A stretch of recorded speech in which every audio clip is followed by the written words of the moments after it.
What's up, guys? It's another episode of Mystery Mukbang. Come for the mystery, stay for the mukbang. Come up with another story. Ezekiel Kelly.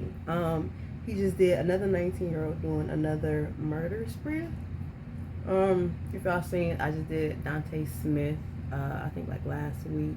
His another court date is until the 14th, so we have to wait on that one. As far as the mukbang, is they usually start off small. We get into more of it later.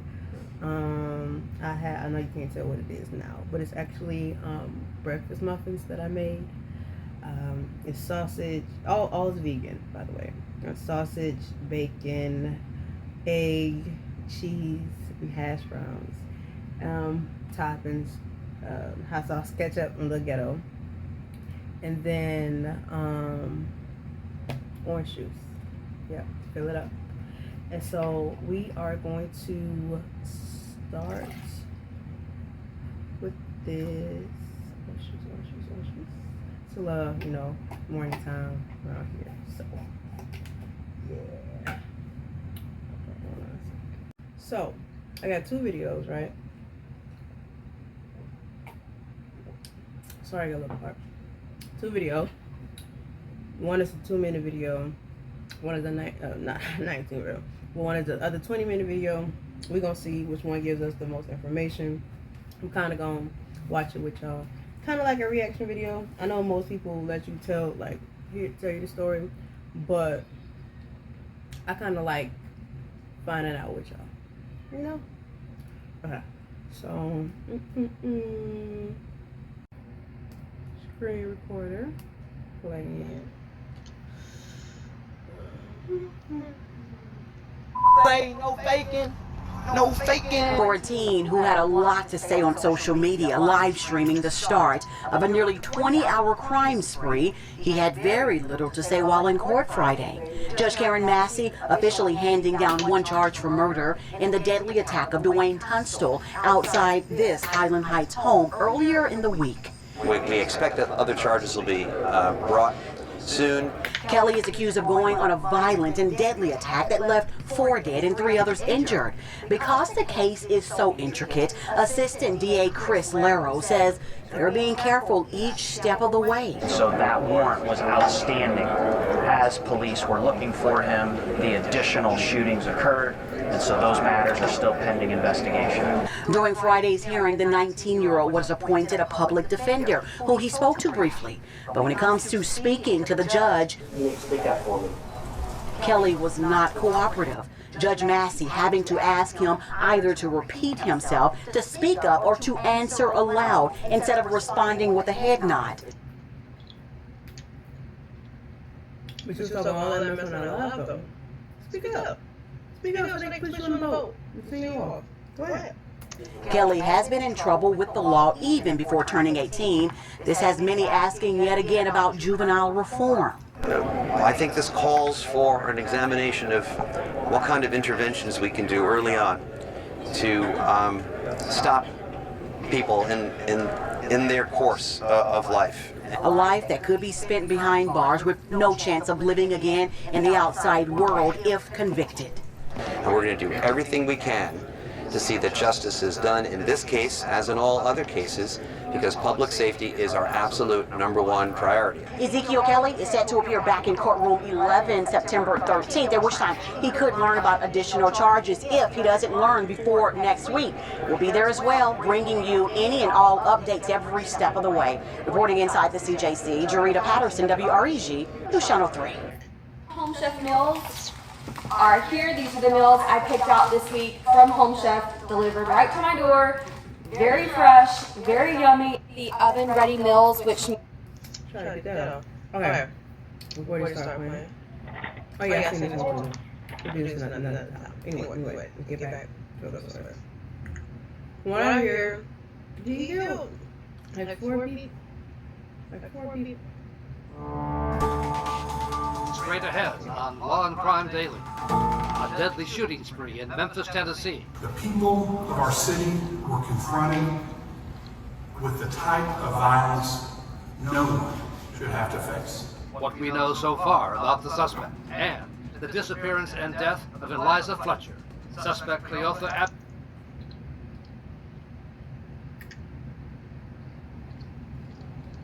Y'all seen that movie where they like laugh at that or something like she a therapist?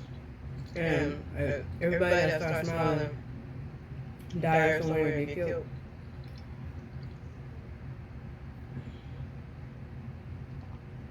Do you know they say every little movie, you know, is a conspiracy or something? Might want to check that out.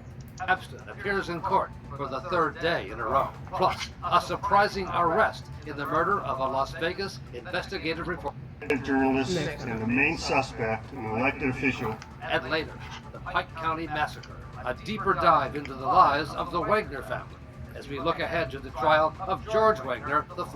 Law and Crime Daily, covering court cases from coast to coast.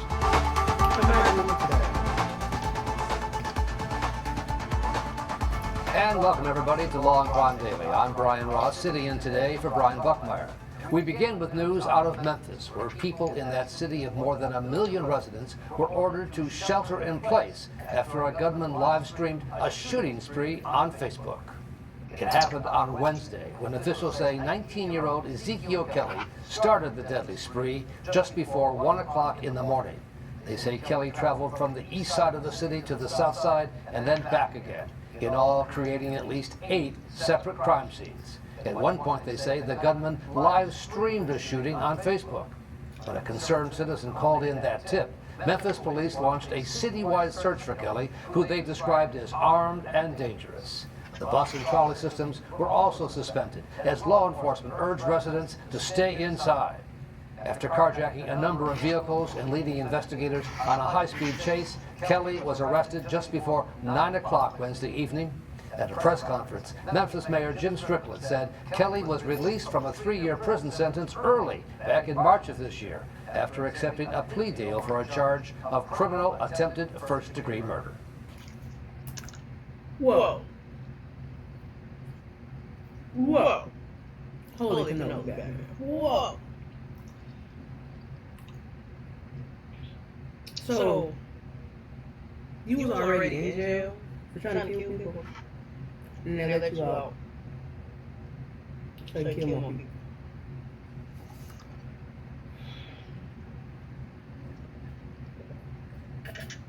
See, this is what I'm talking about, right? Don't let wrong people out. Wrong people. And on top of that, okay, it makes sense. If you was gonna attempt the murder at 16, probably one of those cases where, oh, he's a kid, he didn't know what he was doing, riding off good behavior when he was 18, blah, blah, blah, blah, blah. Right? They put him on the book. So now you're out and kill more people. Then not only that, but I released him early. What? Oh no. That's a quick question. What did y'all do to him or for him to revamp the way he thinks? Like, y'all put him in therapy? Did y'all give him a face? Like, what other than putting him in jail, what exactly did y'all do to the young man to make him better mentally so he wouldn't come out here and do anything else? I think nothing. Right? So you go back in and make more life place or whatever. But I could be judgmental. I am judgmental.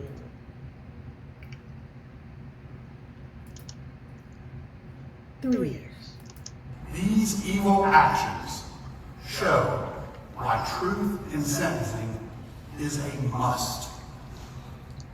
And we should do all we can to make our city safe. We should not be terrorized by anyone. Anyone who wants to strike fear in our hearts and take away what we love about Memphis. We must unite around this principle and stand up to the challenge of violent crime in our city. If Mr. Kelly served his full 3-year sentence, he would still be in prison today, and 4 of our fellow citizens would still be alive. He ain't right there. He ain't right there. He ain't right there.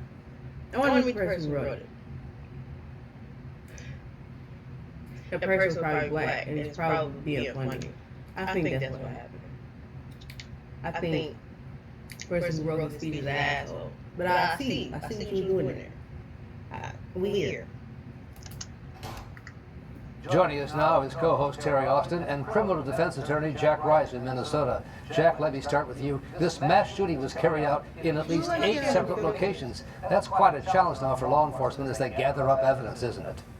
Yeah, you're absolutely right. It's not just the 8 crime scenes, it's all the space in between, right? So normally what we want to see is if you see a enclosed crime scene, you can coordinate it, quarantine it off, and then work your way inward from there. The problem that we have here is it stretches from east side to the south and back. And now you're trying to compare those, look at those. Some of these obviously tied to one individual, but not necessarily always. So you're having to do a lot of work on this, and exponentially it becomes much more difficult. Terry Austin, as we heard the mayor say, Kelly was previously charged with attempted first-degree murder, but pleaded to a lesser charge and was released after serving just 11 months. The mayor said if they had kept him in jail for his full 3-year sentence, 4 victims would still be alive today. Do you agree with that? And then when he would have got out of 3 years and still killed somebody. Is this anything wrong? That's stupid. Or like, wow. So the people who make these decisions, right? To say, yes, this person can get out, or no, this person can't get out. Where do you live? Are you releasing these people back to your area, or is it just, fuck it, you know? With that? I actually disagree with him on that statement. Look, I agree that a lot has to be done to make sure these types of crimes don't happen again. But it does seem as though Kelly was a time bomb just waiting to happen. And whether he served 11 months or 3 years, he clearly was not rehabilitated. And the previous charges, when he was only 17, he was 19 now, but the previous charges included attempted first-degree murder, aggravated assault, reckless endangerment with a firearms. Don't pay full price on Apple when you can do this instead. Meet Capital One Shopping. So, although that prior attack did not end in a death, it does show his capacity for hate and for violence. And so one of the things I think we need to do is determine how he came into possession of that firearm. Plus, we have to figure out what the motive was and if he needs mental. I think that's not the question. Where you got it from? Anywhere. Anywhere these days. Like, literally almost anywhere. You could have stolen from somebody. You could have robbed somebody who had it, like took it off their body. I've seen videos of people taking people's guns off their body, especially if they carry a concealed weapon, but it's still out there. You know what I'm saying? All that. That's not the problem. The issue is that y'all let him out. Anyway, y'all got the ball, and all 4 of the people down there don't know. Every last one of them. Help, then that's one of the things I think we should do. Those are the things that could probably prevent a crime like this from happening. All right, thank you, Terry Austin, Jack Rice.